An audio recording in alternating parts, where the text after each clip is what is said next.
नमस्कार मित्रांनो, मी स्वाती तोरसेकर एशा पृथ्वीमध्ये तुमचं स्वागत करते.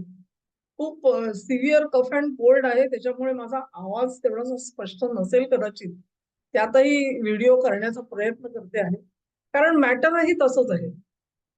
व्हेनेझुएलातून मदुरोंना अमेरिकेत आणलं, त्याच्यावरती अनेक प्रकारची कारणमीमांसा तुम्ही ऐकली असेल. कोणी म्हणतायत त्याच्या मागे तेल हाच मुख्य उद्देश होता. कोणी सांगितलं तुम्हाला की कदाचित तिथे व्हेनेझुएलाच्या जमीन चीन किंवा रशियानी वापरू नये. कशासाठी? तर मिसाईल्स तिथे डागण्यासाठी म्हणून. म्हणून व्हेनेझुएलामध्ये तात्यांनी तिथे मदुरोंना उचलून आणलेलं आहे, जेणेकरून आताचे जे राज्यकर्ते आहेत त्यांच्यावरती जरब बसेल. असे वेगवेगळे तर्क हे सांगितले गेलेले आहेत. अर्थात अमेरिकेने सांगताना मदुरो मी म्हटलं त्यानुसार की अंमली पदार्थाचा व्यापार सगळा जो होत होता त्याचे प्रमुख मदुरो आहेत असा आरोप करून त्यांना तिकडे नेलं गेलेलं आहे. तेव्हा हे विविध सगळे जे मी म्हणेन की एक प्रकारे अंदाज वर्तवले जातात. व्हेनेझुएला आणि अमेरिका ह्यांचा एक दुसऱ्या प्रकारे घनिष्ठ संबंध आहे. आणि हा जो घनिष्ठ संबंध आहे, तो म्हटलं तर अमेरिका हा देश म्हणून तर आहे, पण तात्या ही व्यक्ती म्हणून सुद्धा अत्यंत गहिरा आहे. आणि ही बाब जी आहे ती तुम्ही फारशी कुठे ऐकली नसेल. खरं सांगायचं झालं तर मी ज्याचा उल्लेख करते आहे, तो आहे एक इंटरव्ह्यू. हा इंटरव्ह्यू अमेरिकेच्या सुप्रसिद्ध पत्रकार लॅरा लोगन यांनी घेतला आणि त्याच्यामध्ये गॅरी बर्नस्टेन म्हणून एक माजी CIA अधिकारी होते आणि त्यांच्याबरोबर अजून एक व्यक्ती होती ज्यांचं मला नाव आठवत नाही. तर ह्या इंटरव्ह्यू मध्ये लारा लोगन यांनी गॅरी बर्नस्टेन यांच्या सोबतची वार्ता केली. ही 3 डिसेंबरची गोष्ट आहे.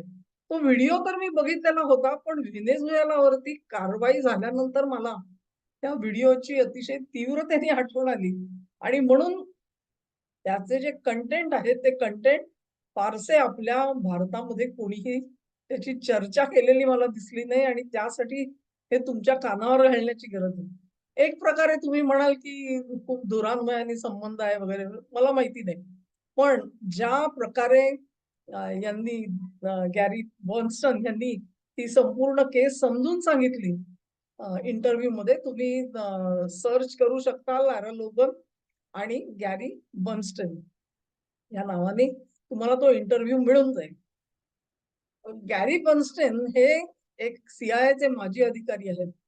2020 साली ज्या वेळेला अमेरिकेच्या निवडणुकीमध्ये खूप मोठे फेरबदल केले गेले असा आरोप तात्या पहिल्यापासून करतायत. त्यांनी असा आरोप जो आहे तो ते निवडणूक हरले तेव्हापासूनच करतायत. The election has been stolen from me. आणि याचं कारण ते असं सांगतात की टीव्ही वरती जे निकाल येत होते ते सगळे माझ्या बाजूनी होते आणि मी शांतपणे समाधानाने झोपी गेलो. रात्री उठून बघितलं तेव्हा सगळे निर्णय फिरलेले दिसले आणि अखेर माझी काही राज्यांमध्ये पिछेहाट झाल्याचं टीव्ही दाखवत होता.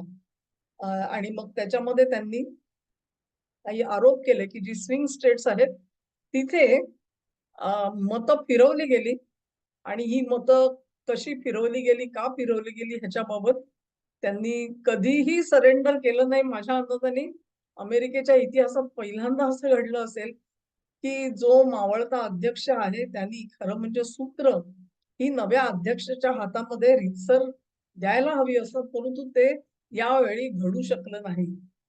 आणि बायडेन यांनी सूत्र ही तशीच ताब्यात घेतली. हा इतिहास तुम्हाला आठवत असेल. यानंतर डोनाल्ड ट्रम्प यांनी ही केस पुढे लढवायचा प्रयत्न केला. त्याच्यासाठी त्यांच्या वकील म्हणून सिडनी पॉवेल काम करत होत्या आणि अनेक वेळेला न्यूयॉर्कचे माजी महापौर जुलियानी हे सुद्धा त्याच्या बाजूने बोलत होते. आता ह्याच्यामध्ये बायडेन सरकारने ह्या आरोपाकडे म्हणजे त्याची इतकी गळचेपी केली की अखेर सिडनी पॉवेल यांना लिहून द्यावं लागलं, माझ्याकडे कोणतेही पुरावे नसताना मी हा आरोप केला आणि त्याच्याबद्दल त्यांना क्षमा मागावी लागली.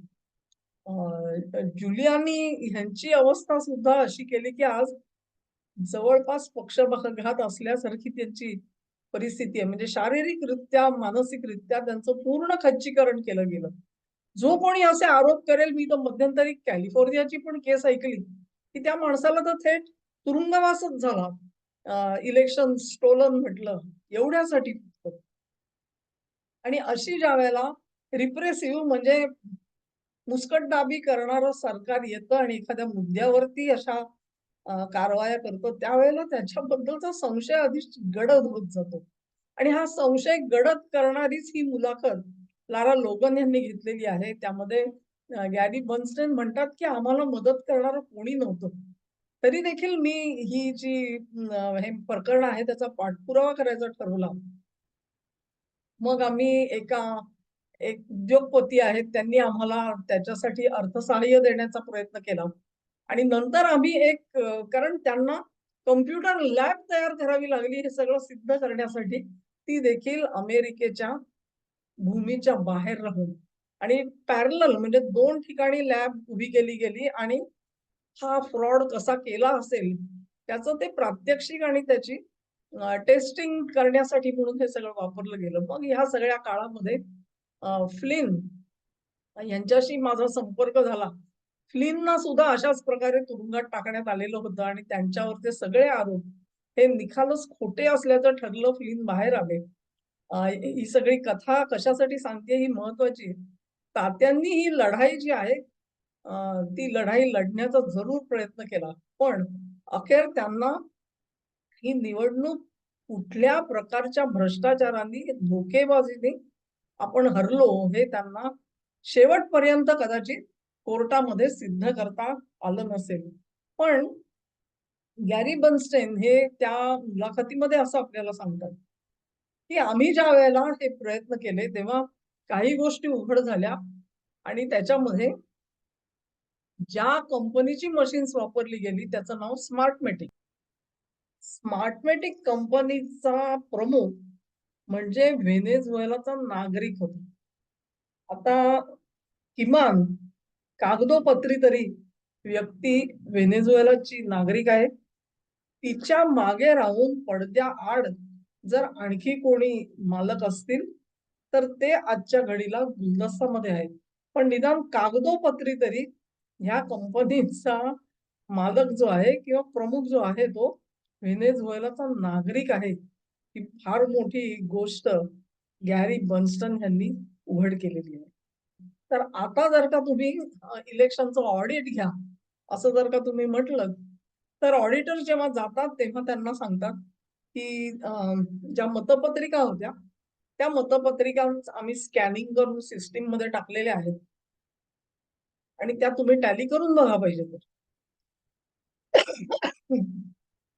पण गॅरी यांचं म्हणणं असं आहे, की ह्या लोकांनी काय केलं ज्यावेळेला एकमेव कदाचित अमेरिका हा देश असेल जिथे मेल इन बॅलट हे ऍक्सेप्ट केलं जातं. मेल इन बॅलट म्हणजे काय? तर तुम्ही जी मतपत्रिका असते ती पोस्टाने पाठवू शकता आणि पोस्टाने पाठवलेली मतपत्रिका ही स्वीकारली जाते. म्हणजे प्रत्यक्षात एखाद्या व्यक्तीला तिथपर्यंत जाण्याची गरज नसते. अशा प्रकारे जी बॅलट्स आली त्याचं व्हेरिफिकेशन कसं होणार? ह्याचा मोठा प्रश्न आहे. मला नाही वाटत भारतामध्ये कोणी अशा पद्धतीची व्यवस्था आधी ऍक्सेप्ट केली असती. पण अमेरिकेची अडचण अशी आहे, की प्रत्येक राज्य आपलं प्रोसिजर ठरवतं आणि त्यानुसार काही राज्यांमध्ये हे वापरलं जातं आणि त्याच राज्यांमध्ये ट्रम्प मागे पडलेले आपण बघितलेलं. तर गॅरी यांनी सांगितलं, की पहिली गोष्ट अशी, की स्मार्टमॅटिक मशीन्स जी आहेत, ही सगळी निवडणुकीच्या काळामध्ये इंटरनेटशी जोडलेली असतात. तर हे लक्षात घ्या, हा सर्वात मोठा फरक आहे. भारतामधली जी मशीन्स आहेत, ती स्टँड अलोन मशीन्स आहेत. म्हणजे त्याच्यासाठी फक्त तुम्हाला पॉवर लागते, विजेचा पुरवठा लागतो. त्याच्यासाठी इंटरनेट लागत नाही. हे मशीन मुळात इंटरनेटला जोडूच शकत नाही तुम्ही. त्याच्यामध्ये ती यंत्रणाच घातलेली नाहीये. त्याच्यामध्ये ब्लूटूथ सुद्धा नाहीये. कुठल्याही प्रकारे अन्य कुठल्याही डिव्हाइसशी हे मशीन संवाद साधू शकत नाही. हं. अमेरिकेचं मशीन तसं नाहीये. एकदा तुमचं मशीन इंटरनेटला जोडलं, की त्याच्यामध्ये काहीही करामती करण्यासाठी पळवाट मोकळी असू शकते. गॅरी असं म्हणतात, की तिची बॅलेट पेपर जे होते, मतपत्रिका स्कॅन करायची आणि त्याची इमेज. आता ती इमेज जी आहे ती ही सुरू असताना प्रोसेस तुम्ही इंटरनेटवरून ती इमेज समजा रिप्लेस केली आणि ट्रम्पच्या ऐवजी बायडेन यांना मत मिळालं, तर ते नंतरची इमेज जी आहे ती सिस्टमनी सेव्ह केली. आता ऑडिटर जेव्हा म्हणतात, की आम्हाला टॅली करू द्या, तेव्हा ते फक्त त्यांना ती स्क्रीनवरची इमेज दाखवतात, जी बायडेनला मिळालेलं अ, मत आहे. पण ते मत मला प्रत्यक्ष कागदावरच्या पत्रिकेशी टॅली करू द्या, असं ऑडिटरनी म्हटलं तर त्यांना परवानगी नाही, मुभा नाहीये. तेव्हा अशा काही पळवाटा राहिलेल्या आहेत आणि त्याच्यामधून गॅरी असं म्हणतात, की हे इलेक्शन कसं चोरलं गेलं, ट्रम्प यांचा पराभव कसा केला गेला, गैरमार्ग वापरून, हा त्यांचा आरोप आहे. तुम्ही प्रत्यक्ष जर का ती मुलाखत ऐकली, तर ती अधिक गंभीर आहे. मी खूप सोपं आणि अतिशय छोटा पार्ट तुम्हाला सांगण्याचा इथे प्रयत्न करते. कारण मला तुमचं लक्ष अर्थातच दुसरीकडे वळवायचंय. तेव्हा अशा प्रकारे हे जे स्मार्टमॅटिक आहे आणि ती मशीन्स वापरून खुद्द व्हेनेझुएलामध्ये सुद्धा असं म्हटलं जातं, की ह्युगो शावेज हे त्यांचे जे अगोदरचे प्रेसिडेंट होते, त्यांचंही निवडणूक ही अशाच प्रकारे धोकेबाजरित्या झालेली आहे. ती सुद्धा सरळ निवडणूक नव्हती. व्हेनेझुएलामध्ये प्रचंडपणे अशा प्रकारचे व्यवहार चालतात आणि त्याचंच रिफ्लेक्शन किंवा प्रतिबिंब हे अमेरिकेच्या निवडणुकीवरती टाकलं गेलं असा मूळ आरोप ही दोघे जण करतायत. तेव्हा आता तुम्ही कल्पना करा, की जर का ते स्मार्टमॅटिक असेल, ती कोणी व्हेनेझुएलन जी व्यक्ती आहे ती असेल, ह्याच्याबद्दल जर का मदुरोंकडे काही महत्वाची माहिती असेल तर? मदुरो प्रेसिडेंट आहेत. व्हेनेझुएलाच्या प्रेसिडेंटला अशा प्रकारची गुप्त माहिती त्याच्या हातात नसेलच, असं तुम्ही सांगू शकता का? कदाचित असेल.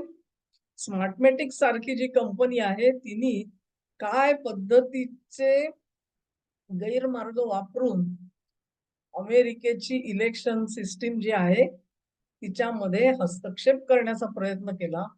ह्याची माहिती जर का मदुरोंकडे असेल आणि जर त्यांनी तात्यांशी तसा समझोता केला असेल, म्हणजे आपण त्याला म्हणतो ना माफीचा साक्षीदार.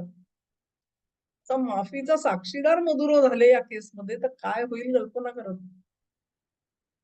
मला वाटतंय सत्तेवर आल्यानंतर ट्रम्प यांनी एक सूतोवाच केलेलं होतं आणि ते सूतोवाच त्यांनी असं म्हटलं, की संपूर्ण देशभर एकच एक नियमांची सूची असायला पाहिजे. हे राज्य अशा पद्धतीने निवडणूक घेईल, ते अशा पद्धतीने घेईल. हे आता इथून पुढे राहता नाही येईल. आणि त्याच्यासाठी जर का नवा कायदा करायचं ट्रम्प यांनी योजलं, तर जुनं का चुकीचं आहे आणि त्यातून काय नुकसान झालं, हे जनतेला समजावून सांगावं लागेल. ते समजावून सांगत असताना कदाचित मदुरोंची साक्ष जी आहे, ती महत्वाची ठरू शकते. अ, मदुरो अमेरिकेत तर आलेले आहेत. अ, ज्या पद्धतीने ते आले सगळेच जण म्हणतायत, एक प्रकारचं संगनमत आहे. हे संगनमत नेमकं कोणाशी आहे? ते खुद्द मदुरोंशी होतं, की त्यांची सिक्युरिटी राखणारे जे पर्सोनेल होते त्यांच्याशी होतं, की सध्याच्या व्हाईस प्रेसिडेंट आता ज्या डेल्सी रॉड्रिगेज आहेत त्यांच्याशी करण्यात आलं. हे अजूनही गुलदस्त्यात आहे. पण अशा पद्धतीचं संगनमत जर का खुद्द मदुरोंशी केलं गेलं असेल आणि मदुरोंनी जर का आश्वासन दिलं असेल, की स्मार्टमॅटिकच्या केसमध्ये मी मदत करू शकेन, तर तो एक खूप मोठा मी म्हणेन ड्रायव्हिंग फोर्स हा तात्यांच्या ॲक्शनच्या मागे असू शकतो. इथून पुढे ह्या ज्या गोष्टी आहेत, ह्या कशा उघड होत जातील, हे बघणं महत्वाचं आहे. कारण हा अतिशय मी म्हणेन, की खूप लवकर माझ्या समोर आलेलं एक हे आहे. म्हणजे मी ते लिंकिंग केल्यानंतर मला असं वाटलं, की कदाचित ह्या गोष्टीसाठी तर मधुर आले नाहीत मग. कारण मी काल परवाच परत एक बातमी वाचली. मला वाटते जॉर्जियामध्ये अ, जे कागदावरच्या ज्या मतपत्रिका आहेत त्या सबमिट करा चा आदेश कुठेतरी दिला गेल्याचं मी वाचलं. मी शोधायचा प्रयत्न करीन. पण अशा जर का आणि त्या मतपत्रिका आत्तापर्यंत ते सबमिट करायला तयार नव्हते, तेव्हा नेमकं काय झालं होतं? तुम्ही जर का सच्चे असाल, तर तुम्ही मतपत्रिका सुद्धा कोर्टासमोर सबमिट कराल. त्या का तुम्ही तयार नाहीयेत करायला? हा प्रश्न आहे. आणि म्हणून व्हेनेझुएला प्रकरण जे आहे, ते जसं दिसतं तसं नसतं म्हणतात ना, तशातला भाग आहे. गॅरी बर्न्स्टन आणि लारा लोगन यांचा जो संवाद आहे, त्या संवादामधून तुम्हाला त्याचे अनेक धागेदोगे बघायला मिळतील. तो व्हिडिओ जरूर ऐका तुम्ही. हा व्हिडिओ सुद्धा तुम्हाला आवडला असेल, तर त्याला लाईक करा, त्याची लिंक शेअर करा, चॅनेलला सबस्क्राईब करा आणि तुमचं सहकार्य माझ्यासोबत कायम राहू द्या. नमस्कार.